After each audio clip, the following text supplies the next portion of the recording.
नमस्कार, BRG news room में आप सभी का स्वागत है। दिन भर की अहम खबरें क्या रही ये देखेंगे इस बुलेटिन में, लेकिन उससे पहले एक नजर डाल लेते हैं आज की सुर्खियों पर। महाराजा सयाजीराव यूनिवर्सिटी में 70वां वर्चुअल पदवीदान समारोह हुआ आयोजित। विशेष अतिथि के तौर पर उपस्थित असित मिस्त्री को दिया गया guard of honour. Basant Panchami के मौके पर शहर में जगह जगह विधि विधान से पूजा अर्चना का हुआ आयोजन। विधायक मधु श्रीवास्तव ने जरोद के व्यापारियों के अवैध अतिक्रमण के मामले में फिर एक बार दिया विवादित बयान। आइए अब देखते हैं खबरें विस्तार से।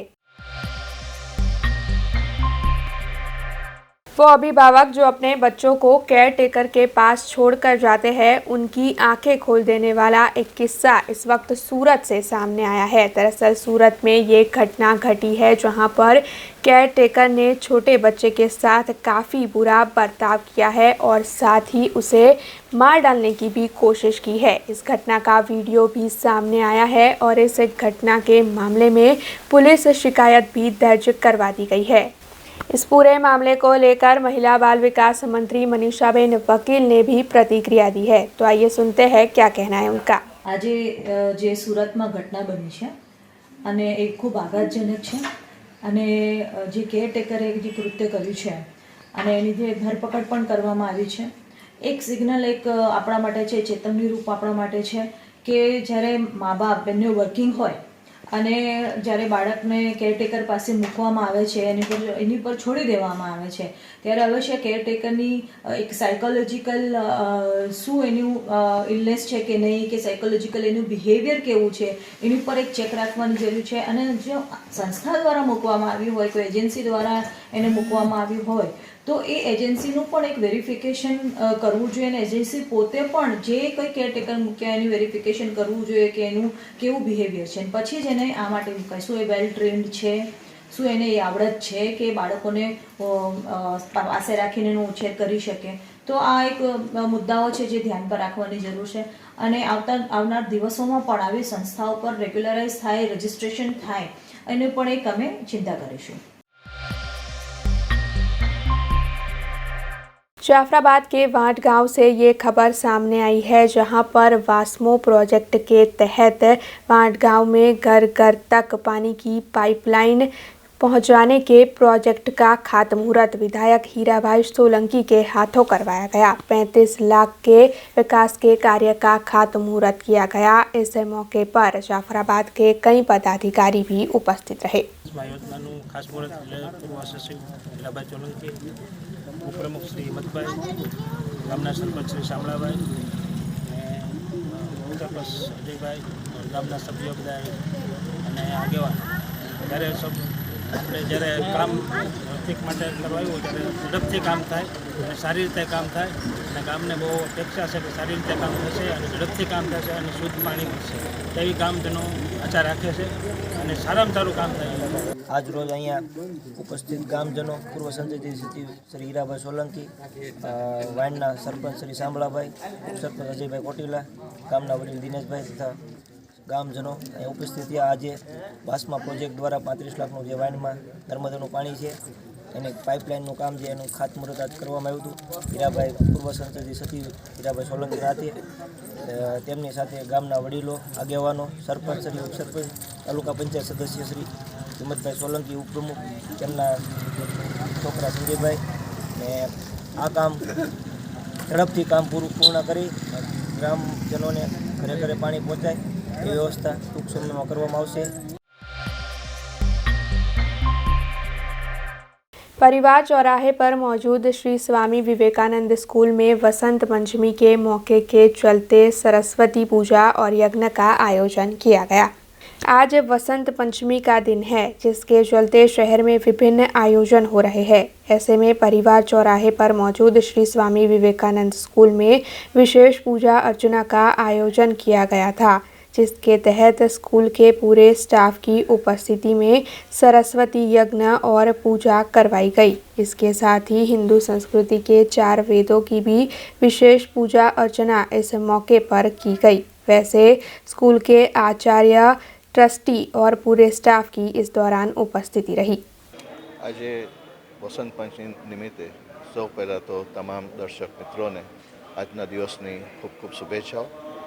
મા સરસ્વતીની અર્ચનાને પૂજન થઈ રહ્યું છે તો એમને એક જ પ્રાર્થના છે કે આ દિવસે જ્યાં શિક્ષણ જગત થંભી ગયું છે, બાળકો ઓનલાઈનના માધ્યમથી ચોક્કસપણે અભ્યાસ સાથે તમામ ઇતર પ્રવૃત્તિઓ કરી જ રહ્યા છે, પણ જે શિક્ષક અને વિદ્યાર્થી વચ્ચેની આત્મીયતા કેળવવી જોઈએ એ જ્યારે બાળક પોતે હાજરી આપશે સ્કૂલમાં ત્યારે જ એ શક્ય બનશે.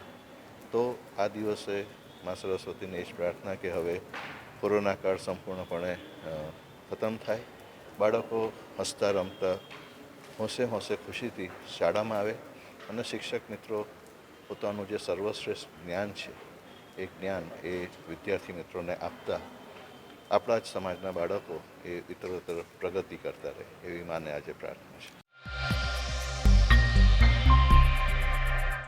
जूनागढ़ के केशोद में इंचार्ज चीफ अफसर का पद बीते कई वक्त से खाली था और इस जगह के लिए किसी की नियुक्ति भी नहीं की जा रही थी, लेकिन अब आखिरकार केशोद नगर पालिका के इंचार्ज चीफ अफसर के तौर पर परबत भाई चावड़ा की नियुक्ति कर दी गई है और अब उन्होंने अपना चार्ज भी संभाल लिया है, जिसके चलते अब केशोद का हर बाकी कार्य पूरा हो पाएगा।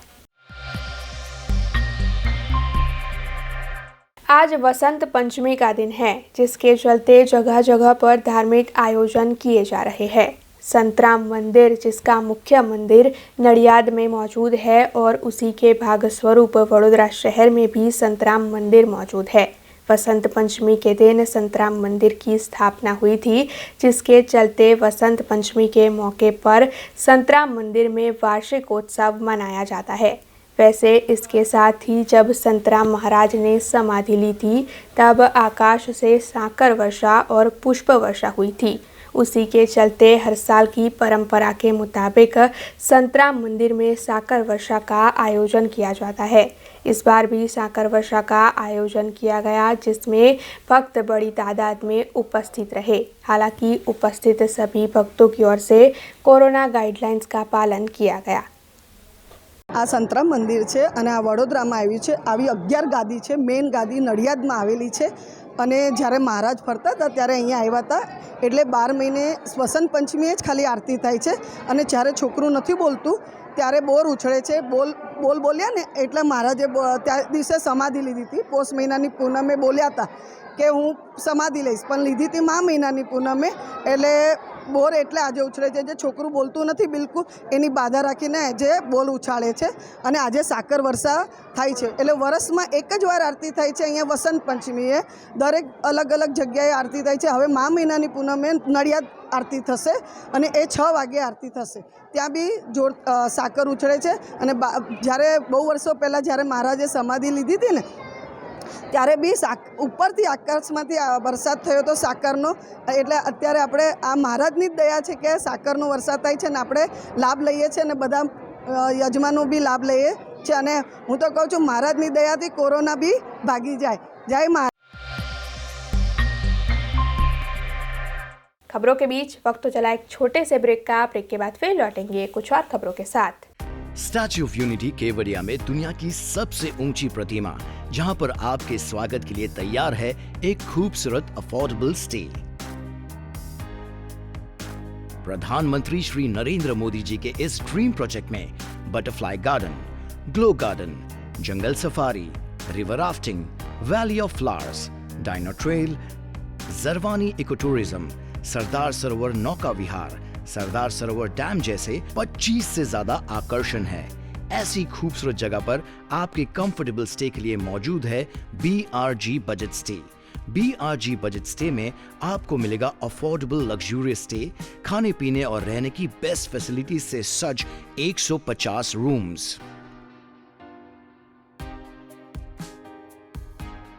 कॉन्फ्रेंस हॉल, एम्फी थिएटर और पार्टी लॉन्स की भी सुविधा, डेस्टिनेशन वेडिंग, संगीत संध्या, बर्थडे पार्टीज और कॉर्पोरेट इवेंट्स जैसे आयोजनों के लिए बिल्कुल सही जगह। तो आप भी आज ही ऑनलाइन बुक करवाइए BRG बजट स्टे में अपना स्टे। लॉग ऑन करें www.brgbudgetstay.com near Circuit House at Statue of Unity, Kevadia. Contact number 958-664-7777. Break के बाद BRG न्यूज रूम में आप सभी का स्वागत है।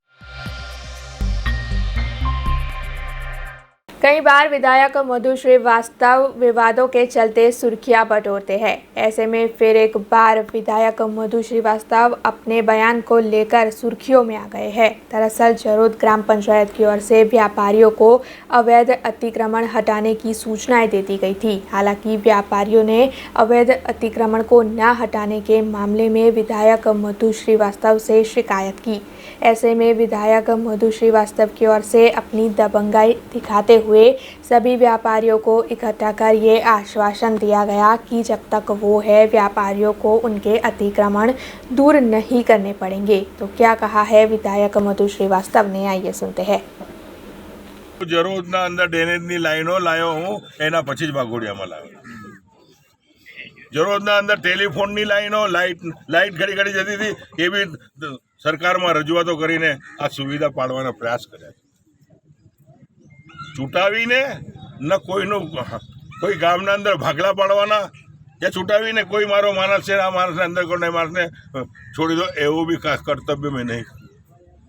આજે જ્યારે ખરેખર મુસીબત આવી છે અને મુસીબતના દરમિયાનના અંદર બધા જ વેપારીઓ મારી પાસે આવ્યા, તો મેં કીધું કે હું આવું છું, પણ થોડુંક રસ્તો ક્લિયર રાખો. બાકી ધારાસભ્ય છું, ધારેલા કામ કરી શકે એને ધારાસભ્ય કહેવાય. બાકી ધારાસભ્યનું કંઈ કામ એવું નથી તો કાબારી વકાર લેવાનું. એટલા માટે હું આજે આવ્યો છું કહેવા માટે કે કોઈ બી દબાણો છે, દબાણો ખરેખર થોડા દૂર કરી લો અને આવર જવરમાં કોઈ તકલીફ ના થાય. તૂટવા તો કોઈને નહીં દઉં, ચિંતા ના કરતા. કોઈ વેપારીને ખાતરી આપું છું જ્યાં સુધી હું ધારાસભ્ય છું. ભલે સ્ટેટવાળા આવે કે તાલુકાવાળા આવે કે જો પોલીસ ખાતો આવે કે કોઈ બી આવે, જ્યારે મેં કહી દીધું કે હું આવું છું એટલે વાત પતી ગઈ. સાહેબ કલેક્ટર બી આવે તો કલેક્ટરની બી તાકાત નથી. પણ ખરેખર આપણે એક સાચી દિશાએ ચાલવું જરૂરી છે. शहर के दमकल विभाग की ओर से आज SSG अस्पताल में फायर मॉक ड्रिल का आयोजन किया गया था। दरअसल SSG अस्पताल के कैंसर OPD विभाग में ये मॉक ड्रिल आयोजित की गई थी। सरकारी अस्पताल में अगर आग लगने जैसी घटना घटे तो डॉक्टर्स को क्या करना चाहिए, इसकी तालीम देने के आशय से इस मॉक ड्रिल का आयोजन किया गया था, जिसके तहत सभी डॉक्टर्स, नर्स और पूरे स्टाफ को आग लगने की घटना घटे तब क्या करना चाहिए, इसकी तालीम दी गई। इस मौके पर SSG अस्पताल के सुपरिटेंडेंट समेत डॉक्टर्स और पूरे स्टाफ की उपस्थिति रही थी। SSG હોસ્પિટલ માં કોવિડ બિલ્ડિંગ છે, ખરે આપણે કેન્સર OPD બિલ્ડિંગ છે, ત્યાં આજની પહેલી મોક ડ્રિલ છે. કારણ કે આની પહેલાં ત્યાં બાંધકામ ચાલતું હતું અને ફાયરની બધી લાઈનો પણ હતી. તો ફાયરની ટેસ્ટિંગ પ્લસ ત્યાંના સ્ટાફને ભવિષ્યમાં થનારી કદાચ ભવિષ્યમાં કંઈ ઇન્સિડન્ટ્સનો સામનો કરવો પડે તે સમયે તેમને કેવી રીતે ફાયર ફાઇટિંગ કરવી છે, પ્લસ કેવી રીતે લોકોને બચાવવાના છે તેની જાણકારી આપવામાં આવી હતી. ટ્રેનિંગમાં તેમને ફાયરના ક્લાસ સમજાવવામાં આવ્યા હતા અને કઈ ક્લાસની ફાયરમાં કયું ફાયર એક્સ્ટિંગ્યુશર યુઝ કરવું. કેટલીક વાર ઇન્સિડન્ટ્સ એવા થઈ જતા હોય છે કે ઇલેક્ટ્રિકની જે ફાયર હોય છે તેમાં પબ્લિક તેવું જ સમજે કે જે ફાયર એક્સ્ટિંગ્યુશર છે તે આગ ઓલવવા માટે જ છે, આગ પર કાબૂ કરવા માટે જ છે, પણ તેવું નથી હોતું. જે રીતે આગના પ્રકાર છે તે રીતે ફાયર એક્સ્ટિંગ્યુશરના પણ પ્રકાર છે અને ફાયર એક્સ્ટિંગ્યુશરના પ્રકાર જાણવામાં આવ્યા હતા. પ્લસ કઈ ફાયરમાં કયું ફાયર એક્સ્ટિંગ્યુશર યુઝ કરવું તેના વિશે जानकारी આપવામાં આવી હતી. करजन तालुका के कोलियाद गांव में नॉकआउट टूर्नामेंट आयोजित हुई थी। फाइनल मैच 2 टीमों के बीच थी, जिसमें से जंबूसर की टीम का भव्य तौर पर विजय हुआ। करजन के कोलियाद गांव में स्पोर्ट्स क्लब के मैदान में नॉकआउट टूर्नामेंट की फाइनल मैच आयोजित हुई थी। ये फाइनल मैच जंबूसर की टीम और मिताली की टीम के बीच आयोजित हुई थी, जिसमें जंबूसर की टीम का भव्य तौर पर विजय हुआ। वैसे आपको बता दें कि फाइनल मैच में मैच ऑफ द मैच का अवार्ड शोएब ताई को, जबकि मैन ऑफ द सीरीज का अवार्ड फारूक फूले को मिला। फाइनल में विजेता टीम और रनर अप टीम को ट्रॉफी देकर नवाजा भी गया। કોલિયાદ લાયન્સ દ્વારા કોલિયાદ ગામની અંદર ક્રિકેટ ગ્રાઉન્ડની અંદર લગભગ ઓપન ટુર્નામેન્ટનું જે આયોજન કરવામાં આવ્યું હતું એની અંદર 32થી પણ વધારે ટીમોએ ભાગ લીધો હતો અને આજે એ ટીમોની અંદર એ ફાઇનલ મેચ હતી. ફાઇનલ મેચ હજારોની લોકોની સંખ્યાએ આજે નિહાળી અને લગભગ આ ક્રિકેટ ગ્રાઉન્ડના કરજણ તાલુકાના વડોદરા જિલ્લાની અંદર સારામાં સારું ક્રિકેટ ગ્રાઉન્ડ છે. એવી રીતે લોકોએ ક્રિકેટ ગ્રાઉન્ડની પણ સરાહના કરી અને આવનારા દિવસોની અંદર આવી નવી ટુર્નામેન્ટો દરેક જગ્યાએ થાય અને જે મોબાઈલ અને ટીવીના જે લોકો છોકરાઓ જે રચાપચા રહે છે એનાથી બહાર નીકળી અને એક ફિઝિકલ ફિટનેસ અને હવે ક્રિકેટ અને આવી બીજી ઘણી બધી રમતો ક્ષેત્રે આગળ વધે એ એક ભાવનાથી આ કોલિયાદના સરપંચ અને કોલિયાદના આગેવાનો યુવાનોએ જે આ ક્રિકેટને મહા મહેનત કરી અને આ ક્રિકેટ ગ્રાઉન્ડ બનાવ્યું છે. આવનારા દિવસોની અંદર આ ક્રિકેટ ગ્રાઉન્ડ જે અત્યારે છે એના કરતાં પણ સારું થાય અને સૌથી વધારે ક્રિકેટ ટીમો ભાગ લે એવી હું એક ધારાસભ્ય તરીકે આશા રાખું છું. અને આજે લગભગ હું મોબાઈલ ઉપર જોતો હતો, સોશિયલ મીડિયાના માધ્યમથી 75,000થી લોકો પણ આ અમારી આ ટુર્નામેન્ટ જે જોતા હતા એ સૌનો હું આભાર માનું છું. तिलकवाड़ा की श्री KM हाई स्कूल में कला महाकुंभ 2021-22 का आयोजन किया गया।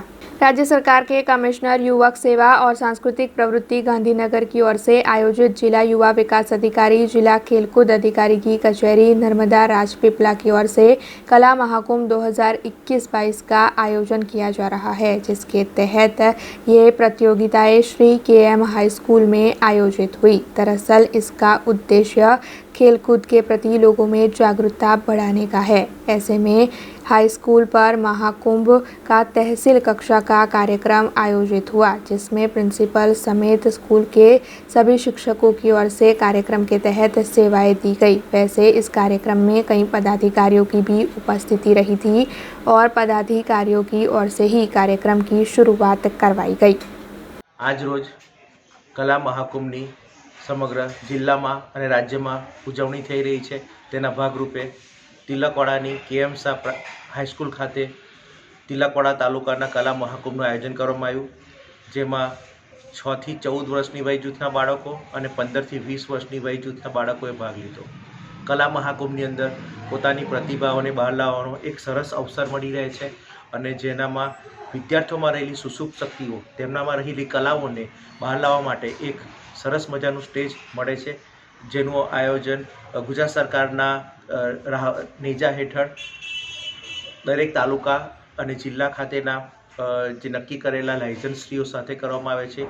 તેના ભાગરૂપે KM શાહ સાર્વજનિક હાઈસ્કૂલ ખાતે વસાવા સાહેબ અને વ્યાસ સાહેબના માર્ગદર્શન હેઠળ જેનું આયોજન કરવામાં આવ્યું, જેમાં હું પોતે મુખ્ય અતિથિ તરીકે હતો, જેમાં આજ હાઈસ્કૂલના નિવૃત્ત શિક્ષક વણકર સાહેબ અને રાજપીપળાના સંગીતના નિવૃત્ત શિક્ષક રાજ સાહેબ જેવા જેમણે નિર્ણાયકોની ભૂમિકા ભજવી। ખૂબ મજાનો કાર્યક્રમ રહ્યો અને જેનું સીધું લાભ બાળકોને થશે। वडोदरा शहर के विभिन्न इलाकों में सेवा बस्तियां हैं। सेवा बस्ती में रहने वाले मजदूरों को कई बीमारियां होती है और उनकी ये बीमारियां बढ़ ना जाए या उन्हें छोटी बीमारी भी हो तो उसके बारे में ज़रूरी मार्गदर्शन मिले, इसी आशय से पंडित दीनदयाल औषधालयों को शुरू करवाया गया है। इस मामले में स्थायी समिति के चेयरमैन डॉक्टर हितेंद्र पटेल ने ज़्यादा जानकारी दी है। वडोदरा म्युनिसिपल कॉर्पोरेशनની હદમાં આવેલા તમામ નગરો, વસાહતો, સેવા વસ્તી અને જે આવાસો છે EWSના આવાસો, જેમાં વર્ષોથી આ મિત્રો પોતાનું શ્રમજીવી રોજગાર કરી રહ્યા છે, એ મિત્રો દિવસ દરમિયાન ક્યાંક ને ક્યાંક જોડાયેલા હોય છે અને પોતાનું સામાન્ય જે બીમારી છે એની દવા પૈસાના અભાવે ક્યાંક ને ક્યાંક લેવા જઈ શકતા નથી।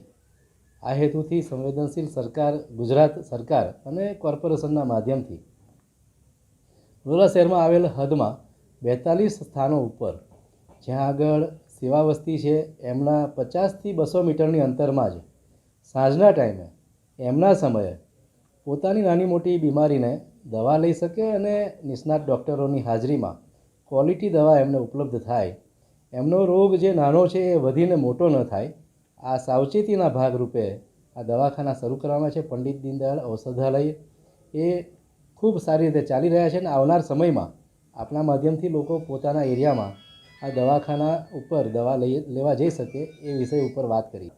આ દવાખાનાનો સમય સેવા વસ્તીમાં નિયત જગ્યાઓ ઉપર, જેમાં 42 જેટલી જગ્યાઓ છે, એમાં સમા ગામ છે, ખારી તલાવડી છે, કિશનવાડી વિસ્તાર છે, ખોડિયારનગર છે, રણછોડનગર છે, પરશુરામ ભઠ્ઠો છે, મુજમવડા છે, પંચવટી છે, જાસૂદ મોહલ્લો છે, નવી ધરતી રાણાવાસ છે, આનંદનગર પેન્શનપુરા વિસ્તાર છે.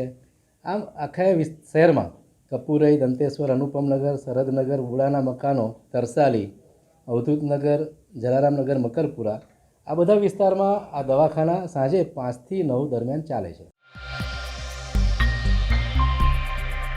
महाराजा सयाजीराव यूनिवर्सिटी के वर्चुअल पदवीदान समारोह में विशेष अतिथि के तौर पर उपस्थित रहने वाले कर्नल असित मिस्त्री को गार्ड ऑफ ऑनर दिया गया, जिसके बाद महाराजा सयाजीराव यूनिवर्सिटी की BBA बिल्डिंग पर 70वां वर्चुअल पदवीदान समारोह आयोजित किया गया। आपको बता दें कि इस समारोह के तहत 177 जितने छात्रों को गोल्ड मेडल एनायत किए गए। इस मौके पर वाइस चांसलर राजमाता शुभांगिनी राजे गायकवाड़ समेत सिंडिकेट सदस्य और शिक्षकों की उपस्थिति रही। वैसे ये पूरा आयोजन कोरोना गाइडलाइंस के तहत ही संपन्न करवाया गया।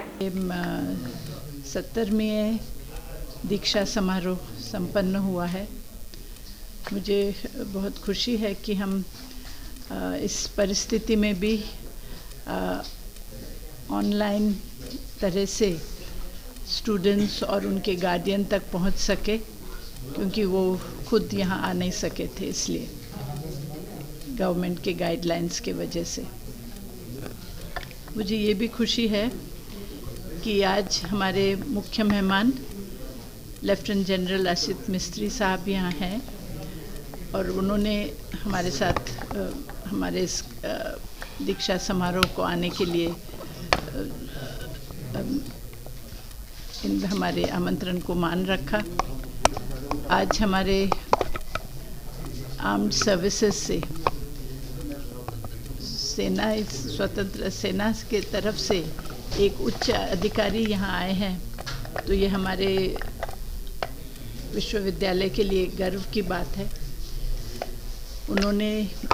उनके आने से हमारे विद्यार्थियों को और सभी लोगों को, senate, syndicate members, teachers, professors, सभी को एक बहुत उत्साह रहा।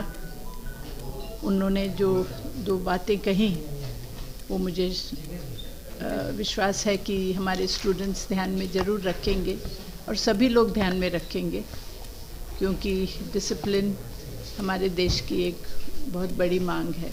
બસ બહુ ખુશીની વસ્તુ છે અને મારા માટે બહુ ગર્વની વાત છે કે મને આ ફંક્શન માટે ચીફ ગેસ્ટ તરીકે ચાન્સેલર સાહેબે અને વાઇસ ચાન્સલર સાહેબે ઇન્વાઇટ કર્યો છે. હું સૌથી પહેલાં તો આ મહામારીના સમયમાં પણ છોકરાઓ પોતાનું એજ્યુકેશન ચાલુ રાખે છે, પોતાનું ભણતર ચાલુ રાખે છે, શિક્ષણ ચાલુ રાખે છે અને બધી તકલીફો અને ચેલેન્જીસને ઓવરકમ કરીને એ લોકો પોતાનો શિક્ષણનું કાર્યક્રમ પૂરું કરે છે. એના માટે હું એમને હાર્દિક શુભેચ્છા આપવા માટે ચાહું છું અને I wish them all the best. They have very bright career ahead and all the best too. બહુ સારું લાગે છે અને મેં પહેલાં પણ કીધું એ રીતના કે હું યુનિવર્સિટીનો બહુ આભારી છું કે લોકોએ આ રીતના મને બોલાવીને આવું ગૌરવને આવું સન્માન આપવાનું વિચાર્યું છે. સાહેબ, હું એમને આગળની કારકિર્દી માટે ઓલ ધ બેસ્ટ કહું છું અને એવું હોપ પણ કરું છું, એવી આશા રાખું છું કે કોઈક વિદ્યાર્થીઓ તો વડોદરાના આપણી યુનિવર્સિટીના ડિફેન્સમાં કોઈ કેરિયર એડપ્ટ કરે. इस वक्त जो खबर सामने आ रही है उसके मुताबिक शिक्षा मंत्री जीतू वाघानी ने घोषणा की है कि 7 फरवरी यानी कि सोमवार से 1ली से 9वीं कक्षा के ऑफलाइन क्लासेस फिर से शुरू होंगे। दरअसल शिक्षा विभाग की समीक्षा बैठक आज आयोजित हुई थी, जिसके तहत ये फैसला किया गया है कि 7 फरवरी से 1ली से 9वीं कक्षा के ऑफलाइन क्लासेस राज्य भर में शुरू हो जाएंगे। वडोदरा शहर से एक शर्मसार कर देने वाली घटना सामने आई है। दरअसल पानीगेट इलाके में पिता ने अपनी 17 साल की बेटी के साथ बलात्कार की घटना को अंजाम दिया है।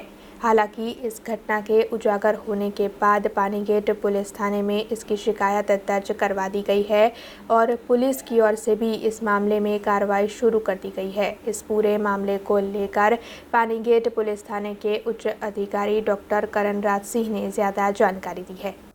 वडोदरा शहरना झोन 3 विस्तारना पानीगेट पोलीस स्टेशन में वाघोडिया रोड विस्तार में रहती एक सगीरा पर एक दुष्कर्मनी घटना बनेली है। तारीख 3 फेब्रुआरी रोज अमे एफआईआर रजिस्टर करेली है। बनावनी विगतो एवी है कि जे सगीरा है एना पिता अने सगीरानी जे मम्मी है एनु अवसान नवेम्बर में थयेलुं हतुं, नवेम्बर 2020 में। अने अवसान पछी आ सगीरा एना पिता अने एना भाई साथे त्यां रहती हती अने गया ऑगस्ट 2021 थी मांडीने डिसेम्बरनी वच्चे आ सगीरा पर एना पोताना पिताए अलग अलग 4 થી 5 वखत दुष्कर्म कर्युं छे।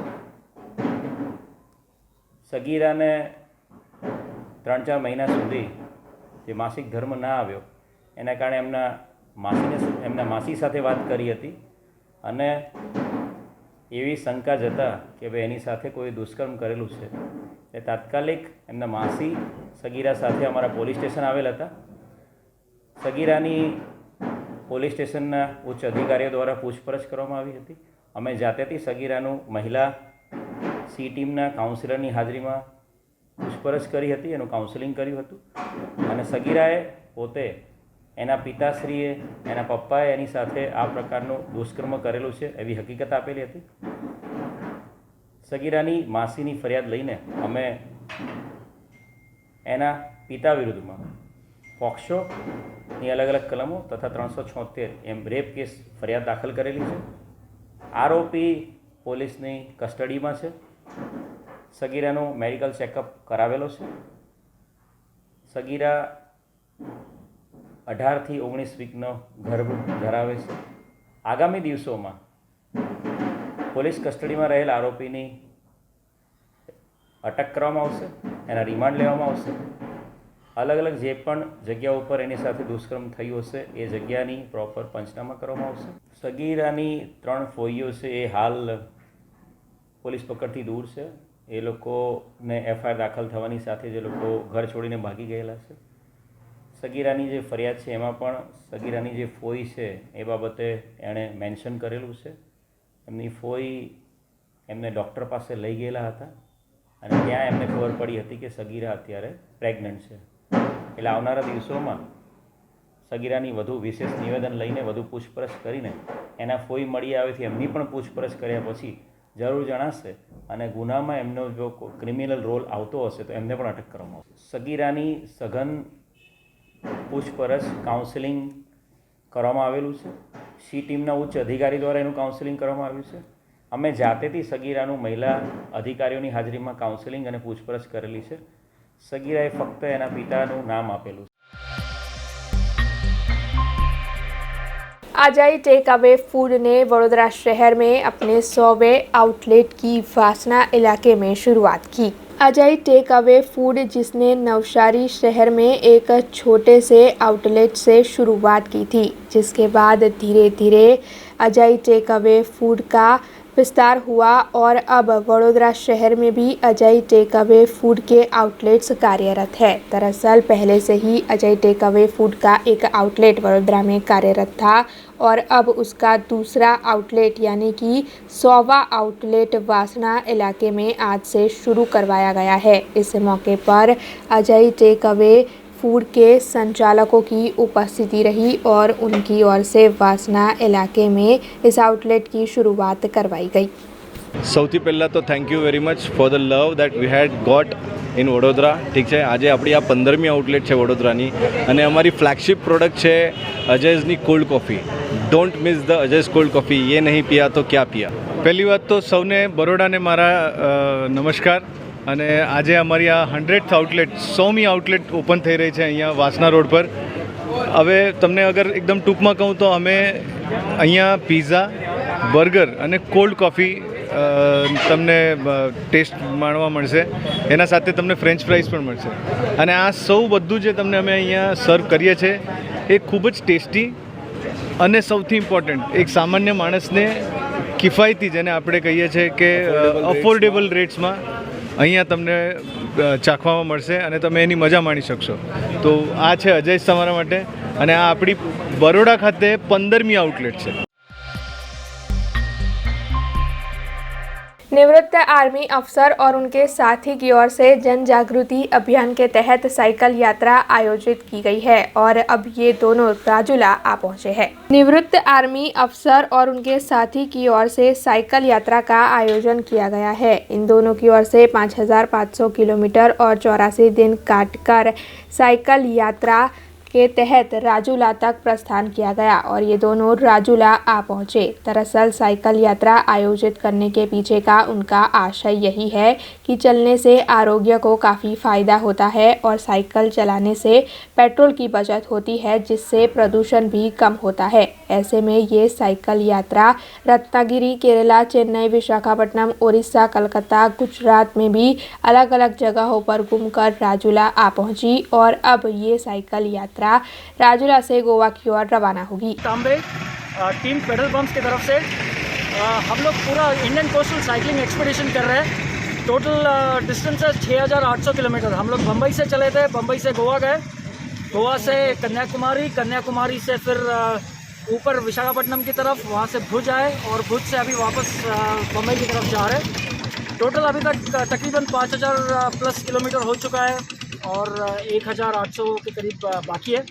एक और हफ्ते में हम लोग वापस बम्बई पहुंच रहे हैं. बेसिकली इस एक्सपीडिशन का एम है कि सस्टेनेबल ट्रैवल प्रमोट करना. Sustainable travel is burn fat not fuel.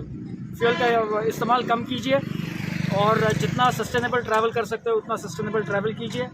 दूसरी बात हम लोग जो प्रमोट कर रहे हैं वो है फिटनेस, कि जितना साइकिलिंग करोगे, जितनी अपनी सेहत सही रखोगे, फिटनेस बरकरार रहेगा, ज़्यादा अच्छा है. Then the third thing is कि हम लोग जहाँ किनारे से चल रहे हैं, हम लोग देख रहे हैं कि काफ़ी प्लास्टिक पोल्यूशन है और ये प्लास्टिक पोल्यूशन जो किनारे पे हो रहा है उसमें से 80 से 90% जो प्लास्टिक है वो सिंगल यूज़ प्लास्टिक है, जो कि रिसाइकल नहीं हो पाता है या रीजनरेट नहीं हो पाता है. तो सभी से यही अनुरोध है कि जो आपका रीयूजेबल प्लास्टिक हो उसी को यूज़ करें. जो सिंगल यूज़ प्लास्टिक है उसको यूज़ ना करें. सिंगल यूज़ प्लास्टिक अगर यूज़ करना भी पड़े तो उसको अपसाइकल कीजिए. सो 3 things: sustainable travel, fitness and reducing non recyclable plastic. हम लोग कोर्समेट हैं, नेवी में हम लोग साथ में रहे 1982 से, और उनके साथ ही है श्री राम, जो उनके साथ राइट फ्रॉम कलकत्ता से लेकर तो सारे कोस्टल एरियाज़ जितने भी हैं, पूरे कलकत्ता से लेके अपना उड़ीसा, विशाखापट्टनम, फिर चेन्नई और रामेश्वरम, टूटिकोरिन, फिर ऐसे करके पूरा एरिया लेकर फिर उस तरफ केरला, फिर वहाँ से ऊपर गोवा, गोवा से मुंबई से यहाँ गुजरात. तो ऐसे सब घूमकर हम लोग एक संदेश दे रहे हैं सभी लोगों को, उनका खास करने का.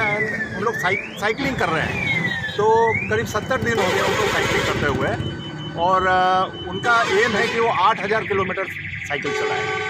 अच्छा, उनका उपदेश है कि जो हम फ्यूल बर्न कर रहे हैं, जो हम तेल जलाते हैं, लोग बोलते हैं तेल महंगा हो गया, तो इनका संदेश ये है कि तो फिर आप साइकिलिंग करो, है ना. फ्यूल महंगा हो मतलब आप गाड़ियाँ चला रहे हैं, तो आप गाड़ियाँ ना चलाएंगे तो आपको पोल्यूशन भी नहीं होगा, आप कई चीज़ों से बच जाएंगे. तो उनका कहना है कि साइकिलिंग कीजिए, और साइकिलिंग करने से फ़ायदा है कि आपका जो कैलोरीज है वो बर्न होगा, फैट्स बर्न होंगे, और आप खर्चे से भी बच जाओगे. तो ये उनका एक खास उपदेश है. दूसरा उपदेश ये है कि जो पॉलीथीन्स यहाँ पड़े हुए हैं, प्लास्टिक्स, जिसको खाकर हमारे जो जानवर है वो मर जाते हैं, वो डाइजेस्ट नहीं होता उन्हें, तो वो ये संदेश दे रहे हैं कि पॉलीथीन्स यूज़ ना करें, या तो पेपर की थैलियाँ यूज़ करें या डिस्पोजेबल जो भी चीज़ें हैं वो यूज़ करें. तो उनका ये संदेश सभी को हम देना चाहते हैं कि कृपया उन पर ध्यान दीजिए और इनका हौसला अफजाई कीजिए. और हम यहाँ पर गुजरात में हैं अभी फ़िलहाल राजूला में, तो यहाँ पे कोस्ट गार्ड के माँ साहब है और कोस्ट गार्ड है, तो इन्होंने हमें बहुत अच्छा सहयोग दिया और बहुत अच्छा लगा हमें कि उन्होंने हमारी हौसला अफजाई की और हमें प्रोत्साहन दिया कि हम इस संदेश को